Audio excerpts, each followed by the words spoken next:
Dear student, तो कैसे हो आप सभी लोग और कैसी चल रही है आप लोगों की बोर्ड एग्जाम की तैयारी। जितने भी स्टूडेंट भैया क्लास 10 में हैं और हिंदी की तैयारी कर रहे हैं, 2026 बोर्ड में पेपर देने वाले हैं, तो ये वीडियो में आपका भैया 10 नंबर पक्का है। मतलब 10 नंबर पक्का है। इस वीडियो को अगर आपने ध्यान से देखा ना तो आपका 10 नंबर बिल्कुल पक्का हो जाएगा। ठीक है, आज के इस वीडियो में मैं आप लोगों को बताने वाला हूं जो आपका क्लास 10 हिंदी है उसके सभी महत्वपूर्ण जीवन परिचय, और मैं आपको बता दूं वो इंपॉर्टेंट जीवन परिचय बताऊंगा जो बोर्ड एग्जाम में 100% आएगा।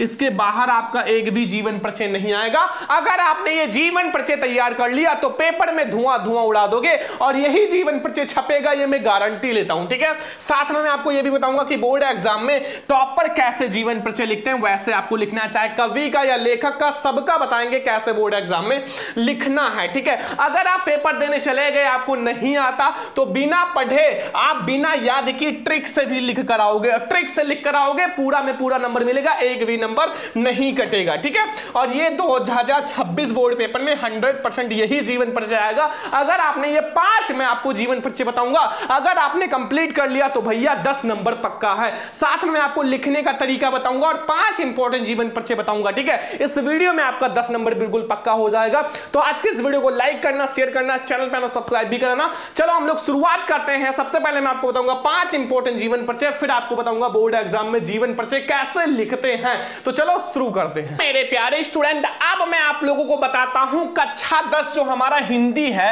उसके जो आप लोगों का महत्वपूर्ण जीवन परिचय। अगर आपने ये पांच महत्वपूर्ण जीवन परिचय पढ़ लिया ना, यही जो मैं आपको 5 महत्वपूर्ण जीवन परिचय बताने वाला हूं, तो 10 नंबर आपका पक्का हो जाएगा। 10 नंबर आपका भैया पक्का है। ठीक है, और मैं आप लोगों को यह भी बताऊंगा आखिर टॉपर कैसे लिखते हैं बोर्ड एग्जाम में। तो बहुत ध्यान से देखना, आपको एक भी नंबर बोर्ड एग्जाम में छोड़कर नहीं आना है। हमें भैया रैंक फर्स्ट लाना है, रैंक फर्स्ट लाना है। तो आप लोग जम के मेहनत करो, रैंक फर्स्ट लाने के लिए खूब मेहनत करो। ठीक है, देखो मैं आपको 5 ऐसे जीवन परिचय बता रहा हूं जो बोर्ड एग्जाम में 100% आएगा। 5 महत्वपूर्ण जीवन परिचय। ठीक है, और मैं आपको एक एक समझाऊंगा भी ताकि आप लोग बोर्ड एग्जाम में वैसे लिख देना और आपको पूरा नंबर मिलेगा। तो अगर हम देखें तो अगर हम लेखक और कवि, ठीक है, तो सबसे पहले हम लोग लेखक का देखते हैं। सबसे पहला जीवन परिचय तैयार कर लेना आचार्य रामचंद्र शुक्ल जी का। ठीक है, वेरी इंपॉर्टेंट जीवन परिचय है, बोर्ड एग्जाम में बिल्कुल 100% छपेगा। ठीक है, ये आपका बहुत इंपॉर्टेंट है। साथ में रचना भी तैयार कर लेना। तो आचार्य रामचंद्र शुक्ल जी का बहुत इंपॉर्टेंट जीवन परिचय है। फिर जयशंकर प्रसाद, ये दोनों आपका लेखक का है, बिल्कुल 100% आएगा। मैं ज्यादा नहीं बता रहा हूं, बस 2 लेखक का आपको तैयार कर लेना है। एक तो आपको आचार्य रामचंद्र शुक्ल, एक जयशंकर प्रसाद। अगर आपने 2 तैयार कर लिया तो आपका बिल्कुल पक्का है। ठीक है, एक और भी तैयार कर सकते हो, लेकिन मैं आप लोगों को यही कहूंगा कि इसके बाहर नहीं आता, यही आता है। ठीक है, फिर आप लोगों को तैयार करना है सूरदास कवि का, बहुत इंपॉर्टेंट है, ये बहुत ज्यादा इंपॉर्टेंट है। मैं आपको अभी एक एक पढ़ा भी दूंगा, टेंशन मत लो। तो ये वेरी इंपॉर्टेंट है सूरदास जी का। फिर तुलसीदास जी का तैयार कर लेना, फिर महादेवी वर्मा का। अगर आपने ये 3 कवि का तैयार कर लिया, 2 लेखक का, तो 5 नंबर लेखक का, 5 नंबर कवि का, 10 नंबर भैया, 10 नंबर आपका पक्का है। और ये जो जीवन परिचय हर साल पेपर में आता है, आप 10 साल पहले का पेपर उठा के देख लो, आपको यही जीवन परिचय देखने को मिलेगा। ठीक है, तो आप लोग 5 ही तैयार करना, एक आचार्य रामचंद्र शुक्ल, जयशंकर प्रसाद, सूरदास, तुलसीदास, महादेवी वर्मा।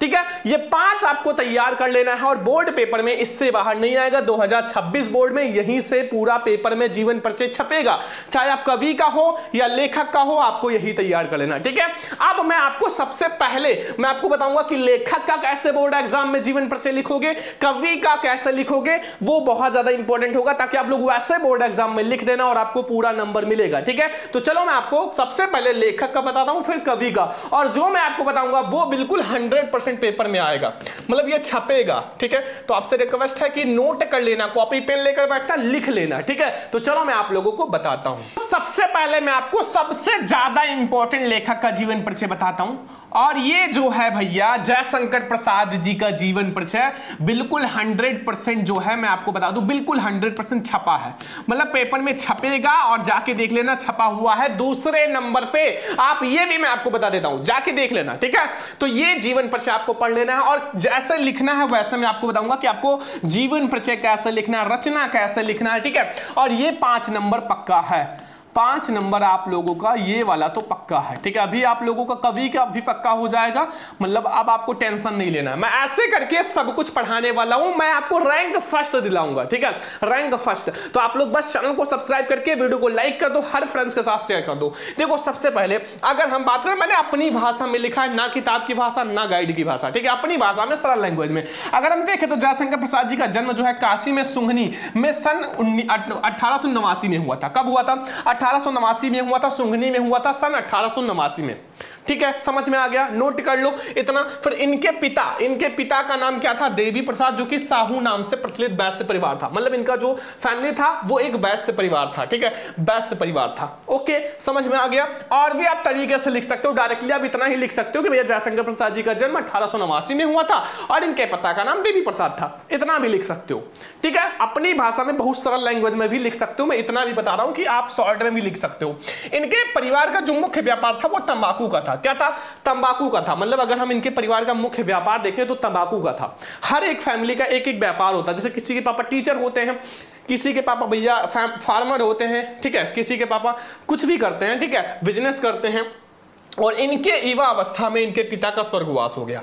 आज सभी स्टूडेंट कमेंट बॉक्स में बताओ कि आपके पापा कौन सा काम करते हैं। सभी स्टूडेंट कमेंट करना, ठीक है, आपके पापा कौन सा काम करते हैं। किसके पापा डॉक्टर हैं, किसके पापा मास्टर हैं, किसके पापा भैया फार्मर हैं, ठीक है, किसके पापा बिजनेसमैन है। सभी स्टूडेंट कमेंट करना। जैसे जयशंकर प्रसाद जी के पापा क्या करते थे? तंबाकू का व्यापार करते थे। ऐसे आप लोग कमेंट करो, ठीक है। इनके युवा अवस्था में इनके पिता का स्वर्गवास हो गया। जब ये युवा अवस्था में थे तो इनके पिताजी का स्वर्गवास हो गया था, मतलब इनके पिताजी मतलब डेथ हो गया था, ठीक है।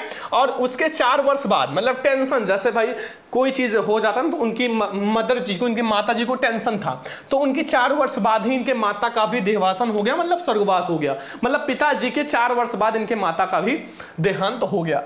इसलिए प्रसाद जी का शिक्षा पालन पोषण इनके बड़े भाई शंभू रत्न जी ने किया।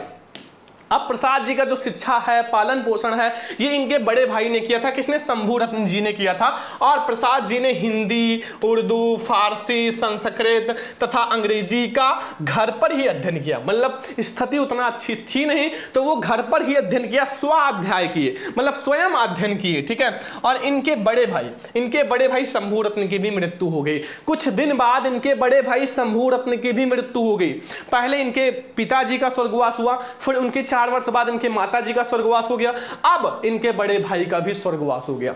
सोचो, इनकी फैमिली में नजर लग गया और सभी का स्वर्गवास हो गया।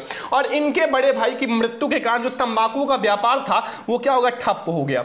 मतलब इनके बड़े भाई की जब मृत्यु हो गई तो इनका जो व्यापार था तंबाकू का वो खत्म हो गया, ठप हो गया, तथा इनका परिवार ऋणग्रस्त हो गया, तथा इनका जो परिवार है वो ऋणी हो गया। ऋणी का मतलब कर्जदार हो गया, क्योंकि अब कमाने वाला कोई नहीं था, व्यापार भी ठप हो गया, तो अब इनका परिवार क्या हो गया? ऋणग्रस्त हो गया, ऋणी हो गया, कर्जदार हो गया, ठीक है। ध्यान रखना। आगे आ जाओ, थोड़ा सा और समझते हैं। ऋण चुकाने के लिए इन्होंने अपनी पूरी पैतृक संपत्ति बेच दी। मतलब इस ऋण को चुकाने के लिए इन्होंने जो अपने मतलब पैतृक का मतलब जो पिताजी की संपत्ति थी वो बेच दी, क्योंकि ये ऐसा नहीं सोचते थे कि हम ऋणी होके मतलब हमारा देहावसान हो, मृत्यु हो, मतलब हम मतलब ऐसा ना रहे, ठीक है, कि किसी का ऋण है। प्रसाद जी अनेक विपरीत परिस्थितियों का सामना करना पड़ा। अब प्रसाद जी को बहुत सारी कठिनाइयों का सामना करना पड़ा। अगर हम देखें तो बहुत सारा कठिनाई, ठीक है। लास्ट में प्रसाद जी को भी क्षय रोग का शिकार हो गया। लास्ट में प्रसाद जी को भी क्षय रोग का शिकार हो गया। इससे इनका जो शरीर है बहुत ज्यादा दुर्बल हो गया, बिल्कुल कमजोर हो गया, ठीक है। और तथा रंज के कारण इनका शरीर बिल्कुल दुर्बल हो गया। और काशी में सन 1937 में इनका स्वर्गवास हो गया। भैया 1937 में इनका स्वर्गवास हो गया। 1889 में कहीं कहीं 90 भी लिखा रहता है। 48 वर्ष कुल जिंदा थे और 48 वर्ष में इतने बड़े बड़े काम कर गए ना, इतनी बड़ी बड़ी रचनाएं, नाटक, कहानी, बहुत सारी चीजें दिया, ठीक है। तो बहुत ही ज्यादा प्रसिद्ध थे। अब देखो, इतना आपको ऐसे जीवन परिचय लिखना है, इतना ही लिखना है जितना मैंने बताया इतना। और फिर रचनाएं कैसे लिखना है, सबसे बड़ी बात है रचनाएं। बच्चे रचनाओं में गलती कर देते हैं, आपको गलती नहीं करना है, जैसा मैं बता रहा हूं वैसे लिखना रचनाएं। अगर आपको ऐसे ना याद हो सर काव्य, उपन्यास, कहानी, नाटक, ये तो बहुत सही तरीका है, मतलब 100% फुल नंबर पाने का। अगर नहीं आता तो आप ऐसे भी लिख सकते हो कि आप रचनाएं हेडिंग डालो कॉपी में, रचनाएं, और आप फर्स्ट लिख दो, सेकंड लिख दो, थर्ड लिख दो, फोर्थ लिख दो, ऐसे 4 रचना लिख दो। लेकिन इसमें थोड़ा सा चांस होता है आधा नंबर कटने का, क्योंकि ये जो होता है ये तरीका सरल होता है। लेकिन अगर आप ऐसे लिखोगे, जैसे उनका काव्य जो था वो आंसू था, कामायनी था, झरना था, ठीक है, ऐसे लिखोगे कितना अच्छा लग रहा है। उपन्यास अगर देखा जाए तो इरावती था, तितली था। कहानी जो था आंधी था, इंद्रजाल था और छाया था। ठीक है, और नाटक जो था वो चंद्रगुप्त, स्कंदगुप्त था। ऐसे लिखना मेरे दोस्त, आप लोग लिख लो, तैयार कर लो, मतलब भाई बहुत टाइम है, ऐसे लिख के रट लो, तैयार कर लो, माइंड में बैठा लो, फिर आप लिख देना ऐसा। ठीक है, तो ये है हमारा मेरे प्यारे स्टूडेंट किसका, मतलब अगर हम देखें तो लेखक का जीवन परिचय, और ये बिल्कुल 100% छपेगा। और अब आप लोगों को कोई टेंशन नहीं लेना है, ये ऐसे ही लिखना है, मतलब जीवन परिचय आप ऐसे लिखना, और रचना मैंने बता दिया वो भी ऐसे ही लिखना। अगर आप ऐसे लिखोगे तो भैया इनका तो 5 में 5 नंबर पक्का हो जाएगा, मतलब लेखक का 5 में 5 नंबर पक्का हो जाएगा। अब बहुत सारे स्टूडेंट कहेंगे सर कवि का भी बता दो ताकि वो भी 5 नंबर पक्का हो जाए, तो आप कहो और हम ना सुने, ये गलत बात है। तो अब मैं आपको बताऊंगा कि कवि का जीवन परिचय और रचनाएं कैसे लिखना है। अब हम लोग समझने वाले हैं कवि का जो जीवन परिचय। ठीक है, और मैं आपको जो कवि का बता रहा हूं ना, ये बिल्कुल 100% आएगा तुलसीदास जी का, भैया गोस्वामी तुलसीदास जी का जरूर आएगा बोर्ड पेपर में। ठीक है, ये आपका 5 नंबर ये भी पक्का हो जाएगा कवि का। ठीक है, देखो 5 नंबर आपका लेखक का पक्का हो गया, 5 नंबर कवि का, 10 नंबर पक्का कर लो। ऐसे करके हम लोग पूरी हिंदी जो है ना 1 महीने या 15 दिन में धुआं धुआं उड़ा देंगे। ठीक है, पूरी हिंदी खत्म कर देंगे। बस आप लोग हमारे साथ जुड़े रहो, बस मैं आपको दिखाता हूं कि कैसे पढ़ाई करते हैं। जीवन परिचय, जीवन परिचय अगर हम देखें तो भैया ये वाला बिल्कुल 100% आएगा। अब आपको तैयार कर लेना है, कैसे लिखना है, रचनाएं कैसे लिखनी है, सब कुछ बता रहे हैं, टेंशन मत लो। तो जीवन परिचय सबसे पहले, गोस्वामी तुलसीदास जी का जन्म 1532 संवत 1589। अगर ईस्वी पूछा जाए तो 1532, अगर संवत पूछा जाए तो 1589। ठीक है, को बांदा जिले के राजापुर गांव में माना जाता है, बांदा जिले के राजापुर गांव में। ठीक है, कुछ विद्वान इनका जन्म एटा जिले के सोरू नामक स्थान को मानते हैं। अगर हम ऐसे कुछ विद्वान की बात करें तो वो कुछ विद्वान जो है इसको क्या मानते हैं, एटा जिले के सोरू नामक स्थान को मानते हैं भैया, जो गोस्वामी तुलसीदास जी का जन्म, ठीक है, मानते हैं। जैसे क्या था ना कि मतभेद होता है कि आखिर मतलब इनके मम्मी पापा का पता नहीं था, तो इनका जन्म हुआ तो हुआ कहां। ठीक है, ऐसे मतभेद था, क्योंकि कवियों में मतभेद होता है, बिल्कुल स्पष्ट नहीं होता। लेखक का तो स्पष्ट होता है लेकिन कवि का स्पष्ट नहीं होता। इनके पिता का नाम जो था आत्माराम दुबे और माता का नाम हुलसी था। इनके पिता का नाम क्या था, आत्माराम दुबे, तथा माता का नाम हुलसी था। ठीक है, एंड इनका जन्म जो है अभुक्त मूल नक्षत्र में होने के कारण, मतलब खराब समय में अभुक्त मूल नक्षत्र में होने के कारण इनके माताजी पिताजी ने इन्हें बाल्यावस्था में ही त्याग दिया था। जब ये छोटे से थे ना, नन्हे मुन्ने से, तभी इनको इनके माता पिताजी ने इन्हें त्याग दिया था। ठीक है, ये तो बहुत गलत बात है, लेकिन अगर त्याग दिए थे तो इनका जो जिसका कोई नहीं होता ना उनका भगवान साथी होता है, कहते हैं नहीं जिसका कोई नहीं उनका गॉड है। ठीक है, तो देखो इनको क्या हुआ, इनको बचपन में अनेक कष्टों का सामना करना पड़ा, बहुत कष्टों का सामना करना पड़ा, और प्रसिद्ध संत नरिहर दास ने इनका ज्ञान भक्ति शिक्षा पालन पोषण सब किया था। ठीक है, कौन, संत नरिहर दास जी ने। ठीक है, और तुलसीदास जी को वेद वेदांग दर्शन इतिहास पुराण आदि में निपुण थे, मतलब ये सब इनको बहुत अच्छे से आता था। और इनका विवाह पंडित दीनबंधु पाठक पुत्री रत्नावली से हुआ। अब इनका विवाह भी भैया रत्नावली जी से हुआ था, जो कि काफी ज्यादा खतरनाक थी।